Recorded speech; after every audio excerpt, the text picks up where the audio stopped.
The first matchup of this evening, though, as we did mention, or as we did see before, will be Nemesis versus Sparkle Team.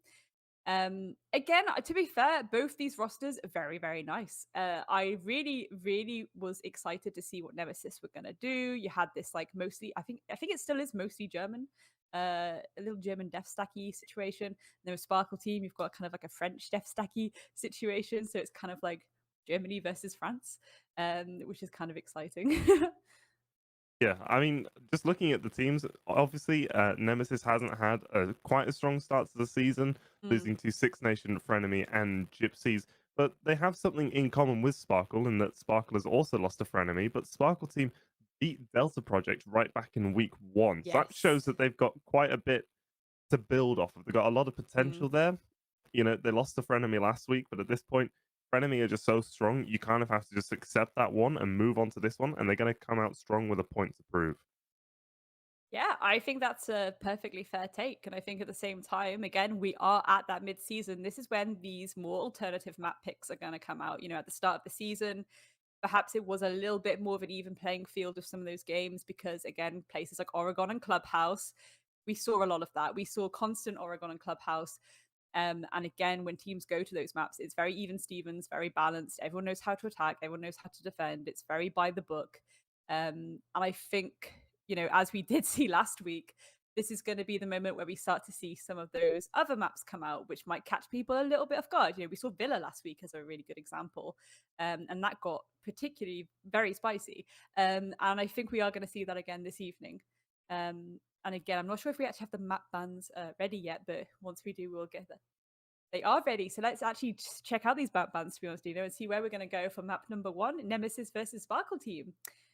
Well, not Cafe or Villa. We did see a lot of Villa last week, so kind of glad that these teams are going to move away from that and show something different. But an interesting set of bands coming through to the end, and we're going to Coastline, Grace. I am so excited about that. I'm excited. Oh yeah, I am so oh here yeah. for that. Like, I am so chef's kiss. Like Coastline, it's a superior map, and I will fight anyone who says otherwise. Okay, Hell in a Cell. You've got the tiniest, smallest map on the entire map pool, and it's just a box of death with a garden of death in the middle. There's no escaping. You cannot escape the tiny fortress of Coastline. Bit of a juxtaposition there, but we'll run with it. Uh, Again, I think this is going to be really nice because you have a team like Sparkle Team where they can get aggressive and they Hmm. can play it really well. Nemesis at the same time too. They pick their moments to be aggressive and they'll try it for sure. So this is going to be pretty interesting, I reckon. Yeah, absolutely. Coastline, like you say, it's a really small map. It comes down to how aggressive you are and how accurate you are. A Hmm. lot of that strategy, a lot of that being able to deal with hard breach goes out the window. Obviously, with the changes, those two outside walls to VIP now, that adds an extra layer of complexity to the map, an extra layer of hard breaching. That is going to be interesting to see how these teams choose to deal with it. But for the most part, this is still the same old Coastline that we know and love. Run in, click heads, see who can win in those aim duels. And Nemesis, they've struggled a bit in terms of the broader strategy and in Hmm. terms of that teamwork and cohesion with one another. So if Hmm. we just see a couple. I mean, Toxic Barbie last week was a great example. She could just roam around the 100, map, shoot 100%. everyone. If we see that come through again, Nemesis could be in for a really strong performance here. Yeah, I agree. But again, ultimately, it will also come down to which side they start on. I think, similar to Chalet, Cosign's like the oldie for this, of it being a little bit more attacker favored. Yeah. Again, especially if, already we're starting to see, last week we started to see it a lot. Teams are starting to toy a bit with these global operators a little bit more. And with a map like Coastline, there's the golden oldie where, you bring the lion, you put that really heavy pressure on, that aquarium balcony, that hookah balcony, and it really allows that collapse into sight so you can get the plant down. Jobs are good in full aggression, full pedal, no metal. Well, metal in the guns, I suppose, but it's one of those things where it's the map where you can be creative and a bit more unusual with these operator picks, certainly. And again, as you say, very little need for hard breach, realistically. So I don't really want to see any hard breach, if I'm honest. Maybe some secondary utility of the secondary hard breach. I think that's always a good shout if you have like a Capital or something like that. But if you're gonna be taking like a Thermite or an Ace, this feels a little bit wasted to me. Um, But I'm gonna have to challenge you on that because, like, challenge me on it, yeah, Dino. that new VIP, it's got those two outside walls, and then you've got those two inside walls. So if you're attacking onto hookah, you want to get that outside wall open and then the inside wall, because then it gives you so much visibility over Mhm. VIP. Because you don't have access to that window that used to be there. You have to either funnel in through the doorway Could you or not do that open with the that. Capital? You could, but Capital only gives you one breach. If you then want to get the deep wall as well for that nice long That angle nice all the long way out past, ability. yeah, Yeah, then you yeah. need something like a Hibana or an Ace. I wouldn't go as far as a Thermite. That is, Yeah, the uh, Thermite. or or a Maverick. Thermite and Maverick. This just isn't your map, unfortunately. But Mm. definitely Hibana and Ace. Definitely going to be sort of more involved. I feel in Coastline from now on. Okay, yeah, no, I see that point, and I think realistically, again, if you bought the Hibana, those ex Kairos, because of the changes we had in the previous months, a lot of people sometimes run things like castles on that top floor, maybe some, Arunis, and I think having that extra bit of utility just to get rid of any kind of a big door blocking utility is, I guess, what I can call it.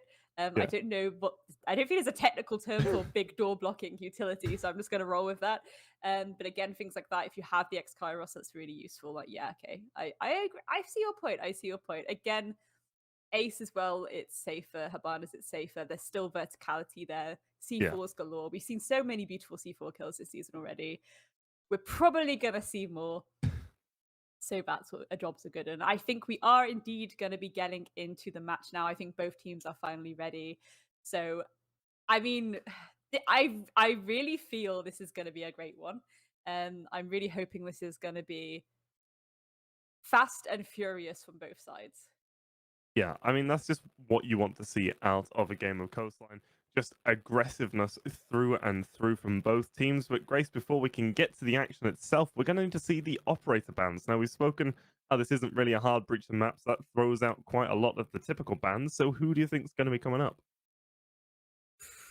I mean, to be fair, you could still go with the Thatcher viable option still because again, it's getting rid of that utility. Flores as well. Flores and Thatcher, we're seeing that kind of double whammy of those operators. But no, we're going to see Global taken off the board, so that Jackal is going to go instead. That's a That's an interesting one because again, it indicates to me a lot of the time when people ban out things like a Jackal that they really want to play that heavy roam game. They want to be hiding in all these nooks and crannies, and of course, Coastline being a tiny map, not many nooks and crannies to hide in.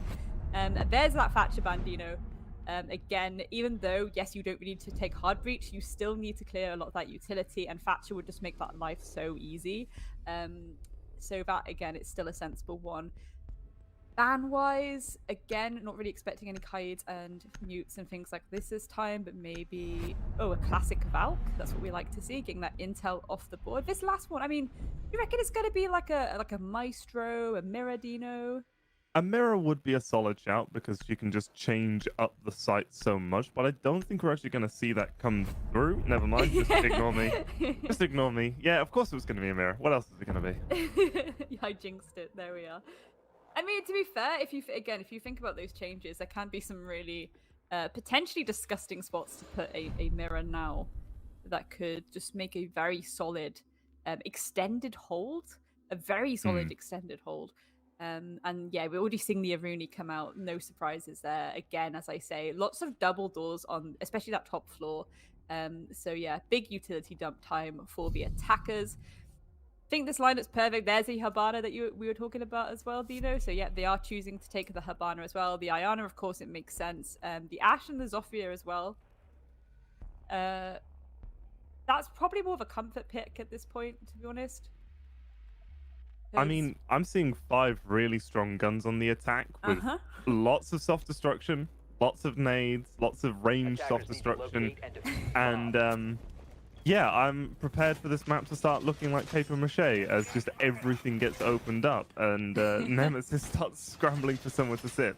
Interior design with Sparkle team.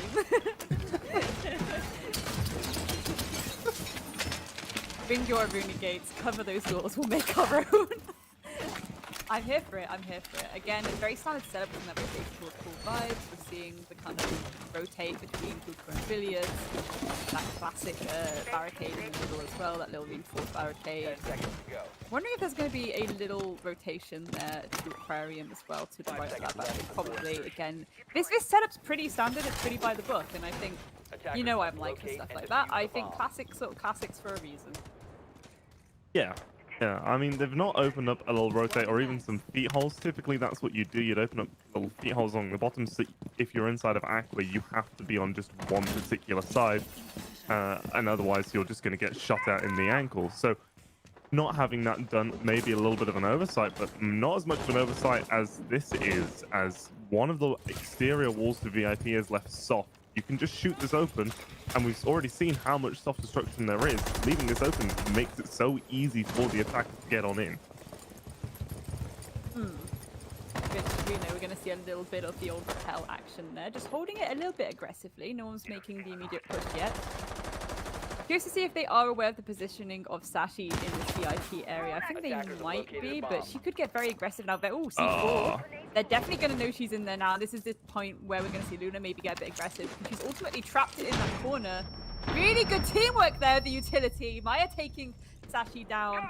Really good teamwork there. The flashes coming in through that window, allowing the space and opportunity for Hystia to run out and get that kill. Hystia, however, is actually going to get traded out by Expolitan there, Dino. Yeah, good trade coming back and forth. I mean, you'd have to say that you're losing a lot more on the attack as the Aruni.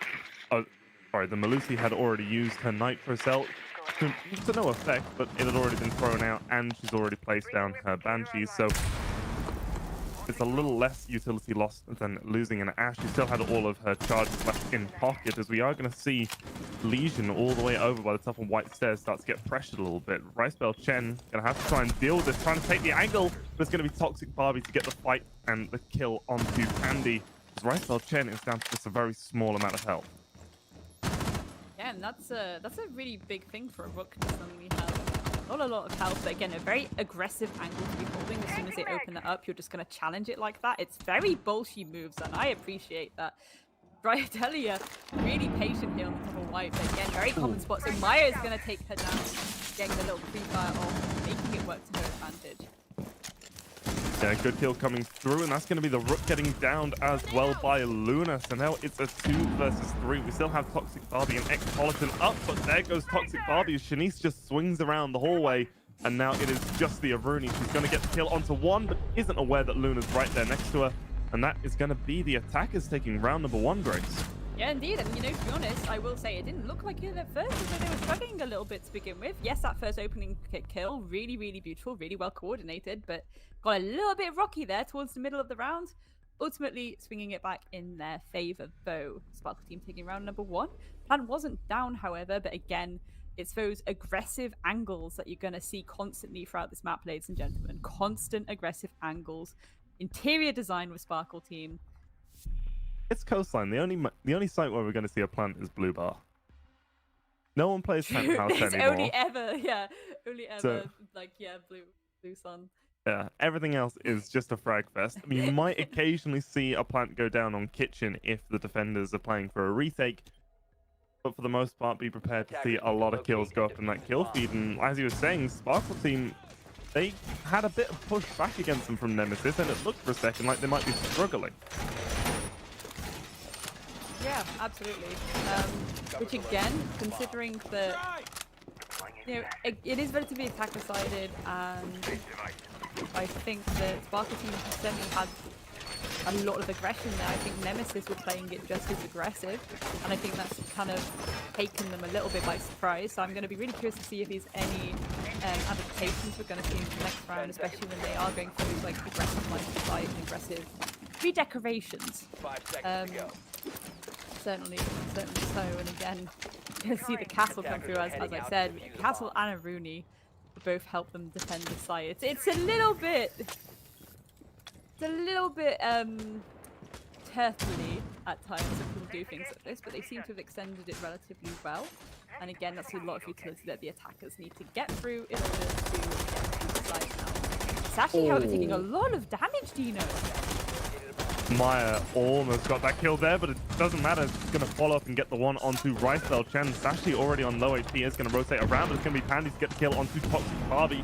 Sophia utility starting to be dumped on into Aqua as these windows starting to get opened up, and an aggressive start, but Sparkle team not going to overdo it. They've got that control. They've got those opening picks, and now they just need to play the timeout, get everything set up correctly, and go for a smart take. And that's exactly what they're going to do. Shanice with the frag, they're going to try and bounce it off the floor, but it's going to be Histia to get the kill before that even happens. And they've just walked on into sight. Histia with another one onto Expolitan, and now it's just Drydilla left in a 1 versus 4. After getting that first kill, it's just going to be Histia with the triple to win the round, Grace. Absolutely. Beautiful little 3K. And again, I just want to point out the coordination and the teamwork that we're seeing from Sparkle team. You know, obviously calling out where that player had been so someone can try and go for the nade, but because that call's been made, someone's just going to try it. They're going to go for it, Dino. They're going to try and get their one. I love the again, to be honest, it's less aggression, more just being really hungry for it. It feels like Sparkle team just coming in all guns blazing. Really positive to see. Really, really nice indeed. And yeah, Histia absolutely showing up that round. Goodness gracious me. Yeah, Nemesis just not being set up in time, not having everything done. That's one of the issues with the castle, is that castle setup takes a long time, especially if you're using them for those shotgun rotates as well. And you just get caught out and no one's quite in position. You know, Sashi almost went down right at the start of the round due to trying to set up a castle barricade, and then just 2 other players not in position. The whole thing just wasn't there from the start, and Sparkle team is going to capitalize on that every single time. Absolutely, and you know, no surprise that Nemesis are deciding to finally go to that kitchen service defense as well. I think this is, to be honest, this is my favorite site for players to defend, and I know it sounds weird, but I just think it's so sandwichy in the sense that you can kind of have that underneath and that top floor control, and it works really well together. From both sides, to be honest, I will say even attacking this is quite pleasant. Again, there's a lot of very set, clear things you have to do. As an attacking defender, majority of the time it relies on really maintaining that top floor control so that vert play can't come through and punish you. Which again, presumably this is what Sparkle team are indeed exactly going to do. They're going to try and take VIP control again, push their way through penthouse and VIP, start opening that floor. Especially when you're seeing that much, you know, self-destructibility. I'm assuming Histia will also have breaching pads on the secondary utility as well. So. But Nemesis really aren't going for any sort of roam. We are seeing 1 player upstairs. Everyone else, from the looks of it, they were still inside of the objective. No presence being held over towards Blue Bar. I do believe we've now got a 2nd player upstairs. There's still 3 on site. No one actually holding on to lobby. No one really challenging from upstairs. There's been no holes made by the defenders to give them the opportunity to challenge down. So it's going to make things a bit difficult, I think, for the defenders to really be able to maintain map control, as Sparkle team can just pick these isolated fights and go 1 by 1 onto the objective. Yeah, this is where it's a bit interesting though, because they don't seem to be taking the top floor control that they've basically been virtually handed over. They're just going a bit more direct with it. Again, it's that idea that they're just hungry for the kills, Dino. It feels like they're not going for the classics of these attacks. They're just getting to site, killing them all, and trying to force their way in. It's like a battering ram, I suppose. The kind of approach where it is like a battering ram. Sashi, however, flanking up the white stairs, making her way to the top floor. She's going to take down Histia. I don't think they were expecting that. And again, this is why the top floor control is so important. Denise is going to take down Expolitan before they can join Sashi upstairs. But again, I really hope that they assume that that is not the player that they were taken down by before. I hope they do know there's still a player upstairs. And that top floor control, it mostly remains Nemesis still. Yeah, but look at this top floor control when Sparkle team were just about to walk on into the objective. Pandy is going to get a kill onto Ricebell Chen. This is now a 3 versus 3. As Malusi from upstairs isn't going to actually get that kill. It's going to be Drydilla to get the kill on Shanice, but not before Shanice had taken down Toxic Barbie. And now Luna is inside of the site. Her teammate is down on the ground. There's only 1 player inside of the objective that she needs to worry about. She's going to be aware there's 1 player upstairs. Or is she? She gets that kill and can go for the plant, or could even revive her teammate. Isn't going to revive her teammate, instead going to try and win this round all by herself. Pandy at the moment operating as a human drone. A human drone that's been removed from play, as it's now into the 1 versus 1. Twitch relocated into the bathroom. Actually given a little bit of time to go for the reload. There's a lot of time left on this clock, and those heals are going to help in the fight, but not if you're looking the wrong way, and Luna is going to get that round for Sparkle Team. The timing, the sneaky snake plays as well. I love to see it. Again, I think also hearing that Thunderbird utility go off gives you a little bit of an audio cue, like, oh, bums, they've overhealed, but at least I have this angle on them. At least I know they're pushing me. Again, really solid round from the Sparkle team, despite not being entirely by the book. And again, a little bit choppy at the start, but they sorted it out and even got the plant down finally as well. So really good going by them. I think Nemesis need to extend from the start of the round, to be honest, at this point too. Yes, some of these flanks are really paying off, but then it's the idea that they're getting traded almost instantaneously. I think if they have someone starting on the extended roam a little bit harder, maybe even two, to be honest, do a little duo roam. Again, it's such a small map that even if things go horribly wrong, it's not that bad to just kind of pull back safely to site.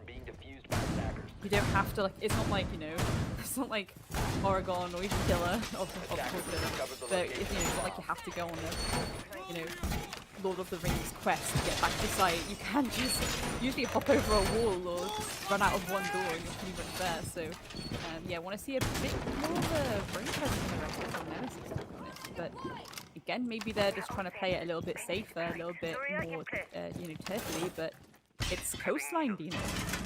Now's the time for them to get aggressive. We saw really nice aggression from them on round one. Again, trying to use some of these angles and things against Sparkle Team that they were creating in their own aggression. I want to see that come back. I want to see that come back for sure. Yeah, we're seeing a different look come through this round from Nemesis. This is going to be some extension into Sunrise from Toxic Barbie, but Sparkle Team, for the most part, look like they're going to be going for a very similar take as before. I'm just getting some control over towards kitchen, some control over towards service, and just seeing if they can get any pressure onto the site itself, because they're not being funneled to go anywhere else. They're not being forced to change up where they're attacking from. Looks like Mia might be trying to go for a sneaky little rush play, just waiting for the drones inside of lobby to give the call outs. The player inside of security has exposed themselves, but as that player in security is trapped, Mia's just going to go for it, starting to swing on a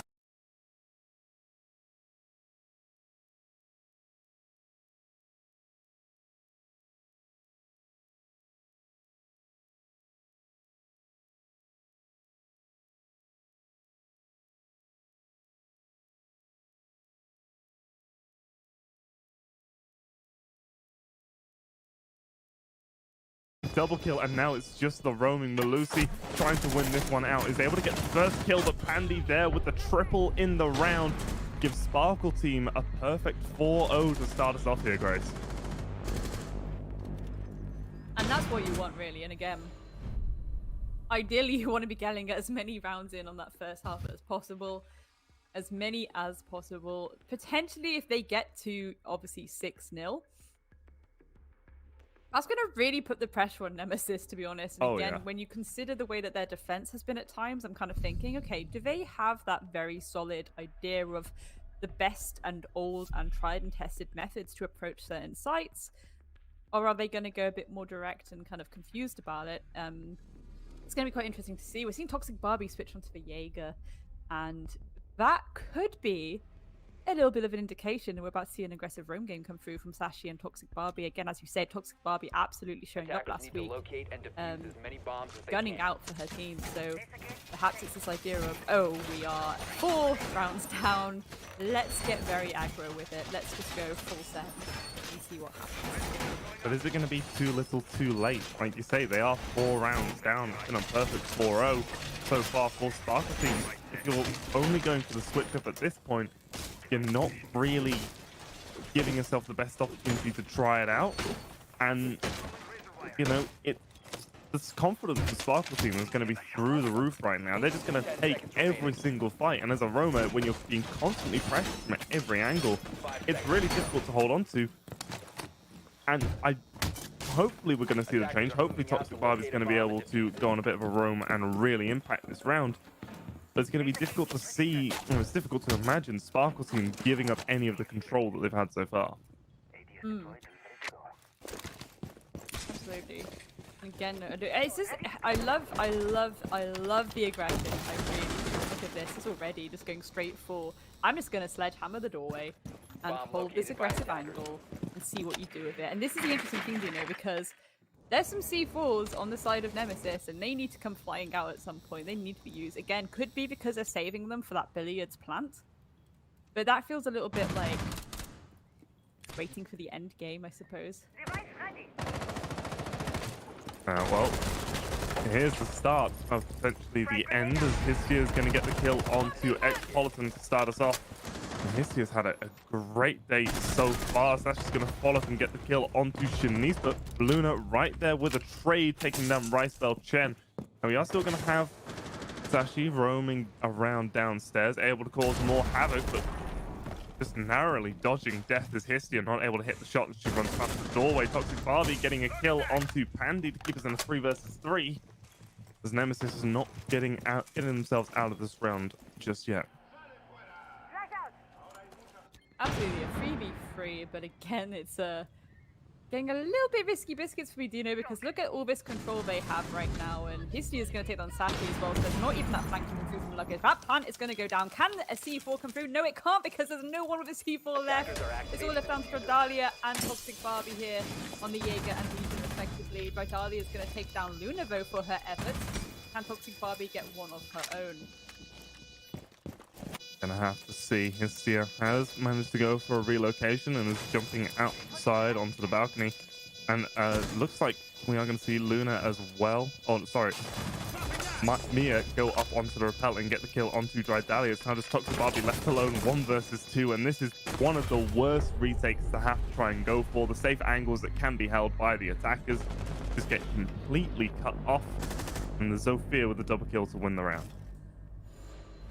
Absolutely, and Sparkle team right now, they are absolutely on fire. They are looking very, very strong, and they just have to win this round out, and that is a full flush on their attacking half. And again, at that point, it will be, you know, match point. So the pressure will really be on for Nemesis, because if they lose, you know, even one of their defensive rounds, if Sparkle team gets 6-0, that's game over, really. Yeah.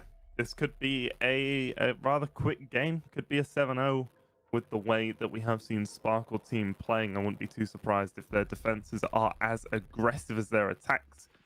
I'm ready for the spawn peaks, and we're not even onto their defenses just yet, as Sparkle team is still going to have to do one more attack. And it's going to be onto Penthouse, Grace. Typically, we only really see this when Mirror's left on the board. Yeah. Again, typically not the best site to defend. Can be a little bit risky here. Despite, you know, there has been changes obviously to this VIP wall. I'm wondering how much that's going to change things, but realistically, I don't think it will as much. You know, all you have to do really is get that VIP control, get that double window control. Jobs are good. It's the problem sometimes with small maps as well, is like obviously there's such little control that is needed in order to kind of go for the collapse, and at the same time as well, the time it takes to get the map control is so small, realistically. Oh yeah. Unless you're playing against like people who are just falling out of every window under the sun. Which again, I'm at this point not enough spawn peaks really for me. It's coastline. A little bit disappointed with that, but you know, maybe some people just want to play it safe, which I completely get as well. This is the aggression map, and I just want to see a bit more goblin behavior, I suppose. Well, we do have Shanice with the iron sights, as Pandy is positioned on one of those incredibly strong spots. Oh no, Pandy was positioned on one of those incredibly strong spots, being that big window rappel, and you just have to hold this one angle, and no one can leave theater and challenge on into the actual bedroom itself. There's again free access of VIP given over to Sparkle team. You've reinforced those outside walls, but unless you have someone in there challenging, what's the point? You've closed off those 3 walls from bedroom into VIP. It's going to make it so easy for the attackers to gain that control, as Mia is going to get a lot of information on this drone. It does get taken down by the Aruni, but it's going to give Mia the ability to move on up, as Pandy is going to get that opening kill of the round. onto the bandits. Now Expolitan just wildly looking around, trying to make sense of the audio and the calls that are coming through from her team, as Pandy's going to get another one and a third as Rice Bell Chen falls. Now just walking on into the site. Expolitan is going to get one, and Sashi finally able to stop Pandy. But it's a 1 versus 3 now as Mia is able to get that kill onto Sashi. It is just the Aruni left alive, and that's going to be Expolitan going down. And Sparkle Team Grace with the perfect 6-0 attack on Coastline.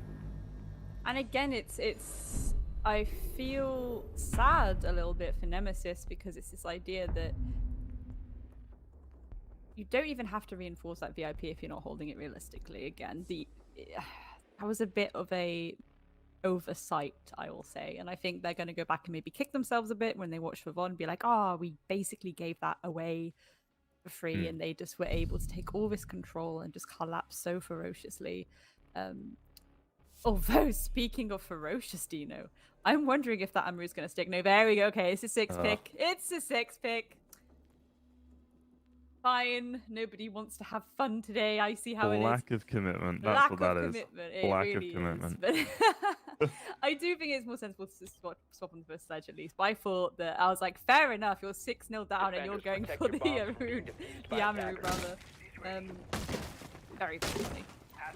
Again, I mean, just jump in that hookah window as Amaru. Get 3 kills. That's the round over and done with right there. Just get 3 kills in a row, forehead. Yeah, I saw Pengu do it in rank. Oh dear. Right. On that note, good shield setup here. That's a lot of dedication to protecting the hookah area. We've got one shield there in the corridor, we've got one facing towards the doorway and window in a very safe little tucked corner, but that's a lot of utility investment just for that one site, really. Potentially a little bit risky biscuits, Dino. I want to see if there's any... What kind of utility are we seeing around the kind of aquarium and billiards area? Again, that's a heavy, heavy hookah investment. I mean, typically if you see a hookah investment that heavy, you generally have something like a smoke or a lot of C4s at your disposal, so that if they do try and go for that deep plant, you can either go below and nitro up, or you can smoke off from a safe position. But we're only really seeing 2 C4s coming through, one on Pandy, one on Shanice. And, you know, you can bait out 2 C4s relatively easily if you're trying to go for that safe plant inside of billiards. And we're seeing a little bit of a fight being brought to them in VIP as well. There we go. I was going to say Hystia is bringing a little bit of aggression directly to that area, but she is going to get taken down by Drydalia. They're also going to get a little bit of people open as Luna takes down Sashi there as well. Again, realistically, this is where they should be like, okay, the push is coming from somewhere else. Maybe we move one of these shields at least. You know, the one by that bomb. The one by specifically tucked against the B bomb, you could easily move now towards billiards.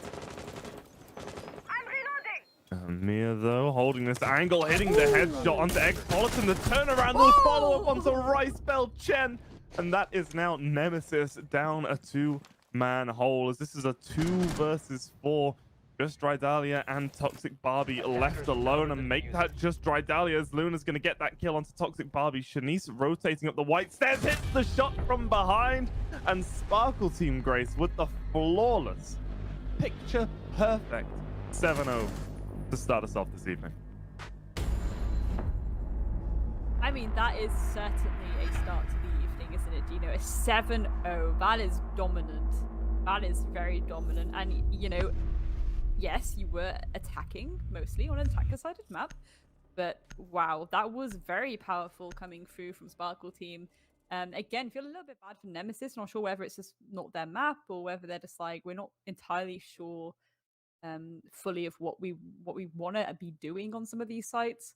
Again, I think that's definitely one to go back to the drawing board with. We did see some really nice picks off them though, but yeah, ultimately there can only be one winner, and it was Sparkle Team this evening, which I think that was well deserved. I think they really played that so well. Even from the get-go, we saw just really gorgeous teamwork. It's a kind of teamwork where I'm like, yeah, you know, like it's just beautiful. Like you again, the flash through the window from the Haban, the ash Mm. springing out. It's like little things like that that just oh just makes me like that is good. That is a team that play together so consistently and just know each other like clockwork. It becomes like cogs in a machine, and that's the kind of that's the kind of team that I respect. So.